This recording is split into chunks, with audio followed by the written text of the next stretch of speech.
एका साध्या माईकने उघड केलं दोन मोठ्या नेत्यांचं गुपित. शरद पवारांचा अंदाज खरा ठरला. दादांच्या राष्ट्रवादीची चावी वहिनींकडून सटकली. शरद पवारांनी न बोलताच केलं असं काही की ज्याने महाराष्ट्र हादरला. इतिहासाची पुनरावृत्ती होत असते हे वाक्य आता पुन्हा 100% खरं ठरलंय. कारण की एक अशी धक्कादायक गोष्ट समोर आलीये जी इतिहासात याआधी पूर्वी घडली होती. ती गोष्ट म्हणजे जेव्हा बाळासाहेब ठाकरे यांचा काळ होता तेव्हा शिवसेना कशी जोरात होती. पण साहेबांच्या भोवती फिरणारी ती टोळी साध्या माणसाला साहेबांपर्यंत कधीच पोहोचू देत नसे असे बोलले जात असे. अनेकांना हे पटत नव्हतं, पण जेव्हा प्रत्यक्ष राज ठाकरे यांनी माझ्या विठ्ठलाला बडव्यांनी घेरलंय अशी गर्जना करत शिवसेनेला कायमचा रामराम ठोकला आणि स्वतःची नवी महाराष्ट्र नवनिर्माण सेना उभी करून दाखवली आणि शिवसेनेचा मतदार विभागला गेला, अगदी तसंच काहीतरी राष्ट्रवादीचे 2 गट पाडण्यामागे काही महिन्यांपूर्वी झालं होतं.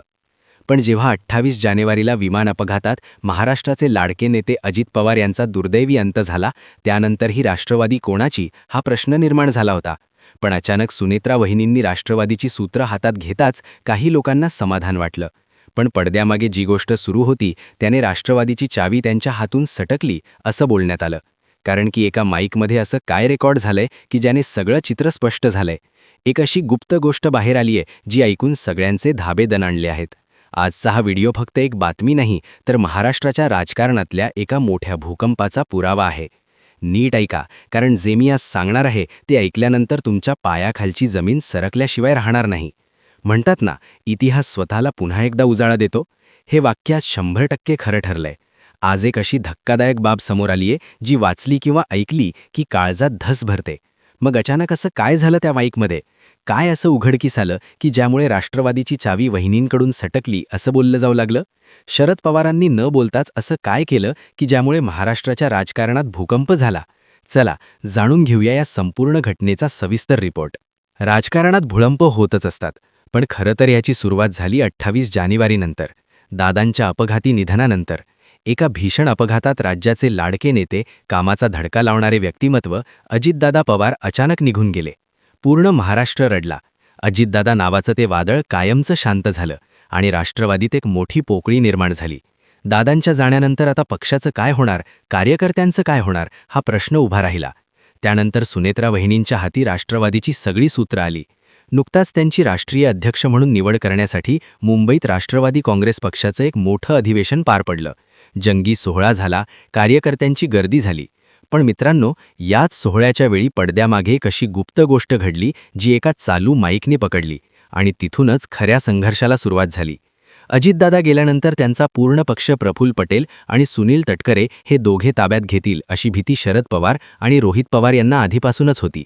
दादा असताना या दोघांची डाळ शिजत नव्हती, पण दादा गेल्यावर हे दोघे किंगमेकर बनण्याचा प्रयत्न करतील असं रोहित पवार वारंवार ओरडून सांगत होते. तेव्हा लोकांनी त्यांच्यावर टीका केली की हे राजकारण करतायत, आपली पोळी भासतायत. पण आता जे समोर आलंय ते पाहून शरद पवारांचा तो शब्द आणि मनातली धास्ती खरी ठरलीये हे साऱ्या जगाला दिसतंय. आता नीट लक्ष देऊन ऐका नेमकं काय घडलं. अधिवेशनात असं काय झालं की ज्यामुळे पटेल आणि तटकरे यांची पूर्णपणे गोची झाली? राष्ट्रवादी काँग्रेसच्या मुंबईतील अधिवेशनात आमदार सरोज अहिरे यांचे काही शब्द कॅमेऱ्यात कैद झाले. हे शब्द साधे नव्हते, तर ते एका मोठ्या षडयंत्राकडे इशारा करत होते. 26 फेब्रुवारीला सुनेत्रा वहिनींची अधिकृत निवड झाली. त्यानंतर एक पत्रकार परिषद होणार होती. मीडियाने आपले माईक लावले होते, कॅमेरे सेट होते.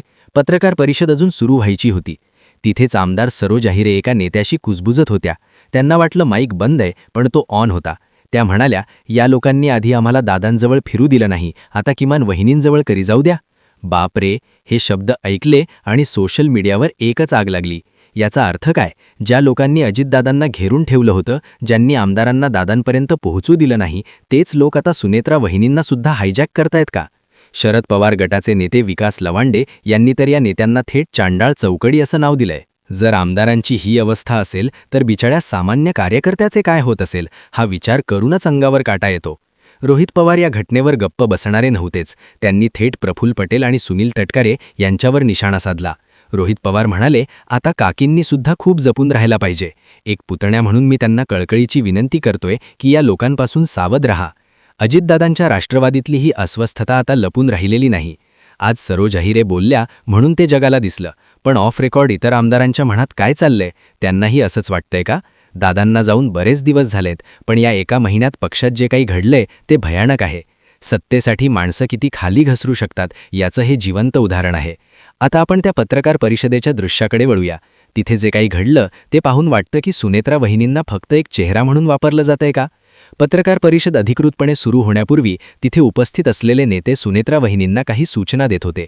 त्या सूचना ऐकून तुम्हालाही संताप येईल. काही सिनियर नेत्यांनी सुनेत्रा वहिनींना सांगितलं, तुम्ही पत्रकारांचे प्रश्न घेऊ नका. तुमचं लिखित भाषण झालं की तुम्ही लगेच उठा. मीडिया तुम्हाला प्रेशराईज करेल, पण आम्ही जेव्हा उठू तेव्हाच तुम्ही पण उठा. इतकंच नाही तर वहिनींची तब्येत ठीक नाहीये असं सांगून वेळ मारून नेण्याचं प्लॅनिंग तिथेच झालं होतं. हे सगळं न्यूज चॅनलच्या कॅमेऱ्यात रेकॉर्ड होत होतं आणि या नेत्यांना त्याची खबरही नव्हती. त्यांनी स्पष्ट सांगितलं, वहिनी तुम्ही फक्त तुमचं स्टेटमेंट वाचा, बाकीचं आम्ही पाहून घेऊ. म्हणजे काय, महाराष्ट्राच्या पहिल्या महिला उपमुख्यमंत्र्यांना आणि एका मोठ्या पक्षाच्या राष्ट्रीय अध्यक्षांना स्वतःची मतं मांडण्यापासून रोखलं जात होतं. आणि मज्जा बघा, हे प्लॅनिंग पत्रकार परिषद सुरू झाल्यावर अगदी तंतोतंत पार पाडलं गेलं. वहिनी समोर येऊन बसल्या, त्यांनी त्यांचं बोलणं मांडलं, पण त्यानंतर जेव्हा पत्रकारांनी प्रश्न विचारायला सुरुवात केली तेव्हा अवघ्या काही मिनिटात प्रफुल्ल पटेल यांनी वहिनींना तुम्ही आता निघा असा हाताने इशारा केला. वहिनी तिथून लगेच निघून गेल्या आणि त्यानंतर सुनील तटकरे आणि प्रफुल्ल पटेल यांनी स्वतः प्रश्नांची उत्तरं द्यायला सुरुवात केली. इथेच थांबत नाही, रोहित पवार यांनी तर एक असा मुद्दा उपस्थित केलाय ज्यामुळे पूर्ण महाराष्ट्र विचार करायला लागलाय. अजित पवारांच्या त्या विमान अपघाताबद्दल बोलताना रोहित पवार म्हणाले की दादांसोबत काहीतरी घातपात झाला असा संशय घेण्यासारखी परिस्थिती आहे. दादांना ते विमान बुक करायला कोणी लावलं, कोणत्या दबावाखाली दादा त्या विमानात बसले? रोहित पवारांच्या मते या दोन नेत्यांमुळेच दादांना ते विमान वापरावं लागलं होतं. आणि आता दादा गेल्यावर वहिनींना ज्या प्रकारे वागणूक मिळतेय त्यावरून रोहित पवार खूप संतापलेत. एका महिला आमदाराला जर नेत्यापासून हे 4 लोक दूर ठेवत असतील तर सामान्य जनतेला न्याय कसा मिळणार? व्हिडिओमध्ये दिसतंय की जय पवार, दादांचा मुलगा, यांनी कुठे बसायचं हे सुद्धा हेच नेते ठरवतायत. एक नेता तर चक्क सुनेत्रा वहिनींच्या खांद्यावर हात ठेवताना दिसला. यावरून रोहित पवारांनी कडाडून टीका केली आहे की कोणी नेता काकींच्या खांद्यावर हात ठेवतोय, कोणी त्यांना बाजूला ओढतोय. हे काय चाललंय? दादा असताना कोणाची हिंमत नव्हती दादांकडे डोळे वर करून बघण्याची, पण आता त्यांच्या निधनानंतर वहिनींना कंट्रोल करण्याच्या भ्रमात काही लोक आहेत. राष्ट्रवादी शरद पवार गटाचे नेते विकास लवांडे यांनी तर या प्रकरणावरून अक्षरशः धिंडोडे काढलेत. ते म्हणाले की अजितदादांच्या निधनानंतर जणू काही या लोकांच्या मार्गातला मोठा अडथळा आजच दूर झालाय. ही चांडाळ चौकडी आता पूर्णपणे सक्रिय झालीय. सत्ता, सत्ता आणि फक्त सत्ता हाच एक मंत्र ते जपत आहेत. त्यांनी आरोप केला की या चौकडीला पक्ष पूर्णपणे आपल्या ताब्यात घ्यायचा होता, पण सुनेत्रा वहिनी अध्यक्ष झाल्याने त्यांच्या प्लॅनमध्ये अडथळा आलाय. म्हणूनच ते आता वहिनींना घेरून स्वतःचे निर्णय त्यांच्या नावावर खपवत आहेत.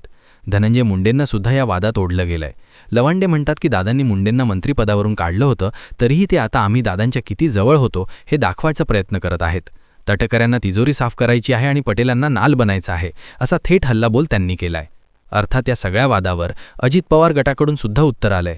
पक्षाच्या नेत्या रुपाली ठोंबरे यांनी सोशल मीडियावरून ह्या सर्व आरोपांना फेटाळून लावलंय.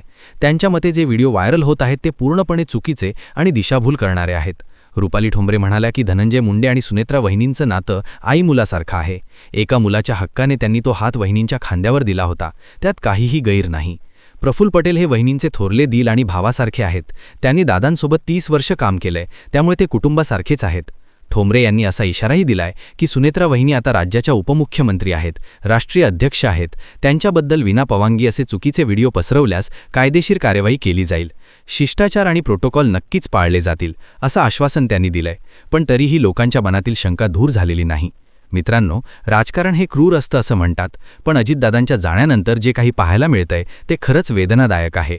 एका बाजूला एक कुटुंब आपल्या कर्त्या माणसाला गमावल्याचं दुःख सहन करतंय, तर दुसरीकडे त्याच कुटुंबाला सत्तेच्या खेळात ओढलं जातंय. अजितदादांच्या निधनाला 1 महिना पूर्ण झालाय, पण या एका महिन्यात महाराष्ट्राच्या मनात संशयाचं धुकं वाढलंय. रोहित पवार उघडपणे बोलतायत. सर्व जाहीरच्या बोलल्यामुळे अस्वस्थता बाहेर आलीय आणि पुन्हा एकदा निशाण्यावर ते 4 नेते आहेत: प्रफुल्ल पटेल, सुनील तटकरे, धनंजय मुंडे आणि छगन भुजबळ. काय खरंच या चौकडीने दादांना आणि आता वहिनींना घेरलंय? काय राष्ट्रवादी काँग्रेस पक्ष आता ह्या नेत्यांच्या खासगी मालकीचा होणार? आणि सर्वात महत्त्वाचं म्हणजे महाराष्ट्राची जनता हे सगळं उघड्या डोळ्यांनी बघत असताना येणाऱ्या निवडणुकीत ह्याचे काय पडसाद उमटतील? तुम्हाला या सगळ्याबद्दल काय वाटतं? सरोज अहिरे जे बोलल्या ते खरं आहे का? सुनेत्रा वहिनींना खरंच या नेत्यांपासून धोका आहे का? तुमच्या प्रतिक्रिया कमेंट बॉक्समध्ये नक्की कळवा, कारण तुमचं मत या लोकशाहीत सर्वात महत्त्वाचं आहे. महाराष्ट्राच्या राजकारणात आपण एक मोठे सत्यांतर पाहत आहोत. 28 जानेवारी 2016 रोजी झालेल्या दुर्दैवी विमान अपघातानंतर राष्ट्रवादी काँग्रेसमध्ये एक मोठी पोकळी निर्माण झाली आहे. अजितदादांच्या जाण्यानंतर पक्षाची धुरा सुनित्रा वहिनींकडे आली असून त्या राज्याच्या पहिल्या महिला उपमुख्यमंत्री झाल्यात. पण एक प्रश्न आहे की केवळ पद मिळणं म्हणजे सत्ता हाती असणं असं असतं का? की पडते मागून सूत्र लावणारे खेळाडू वेगळेच आहेत? एकीकडे शरद पवार गट आणि अजित पवार गट यांच्या विलिनीकरणाच्या चर्चा अधूनमधून डोक्यावर काढत आहेत, तर दुसरीकडे अंतर्गत अस्वस्थताही स्पष्टपणे दिसत आहेत. आमदार सरोज अहिरे यांच्या व्हायरल झालेल्या ऑडिओ क्लिपमुळे राजकीय वर्तुळात चर्चा रंगली आहे की आमदारांना खरोखरच त्या नेत्यांपर्यंत पोहोचता येत नाही का? जेव्हा सत्ता आणि संघटना यामधील संवाद तुटतो तेव्हा कार्यकर्त्यांमध्ये संभ्रमाचं वातावरण निर्माण होतं. हे आपण इतिहासात अनेकदा पाहिलंय. दुसरीकडे त्या विमान अपघातावरून रोहित पवार यांनी उपस्थित केलेले प्रश्न केवळ राजकीय नसून ते सुरक्षेच्या आणि तांत्रिक त्रुटींवर गंभीर मुद्द्यांकडे लक्ष वेधणारे आहेत.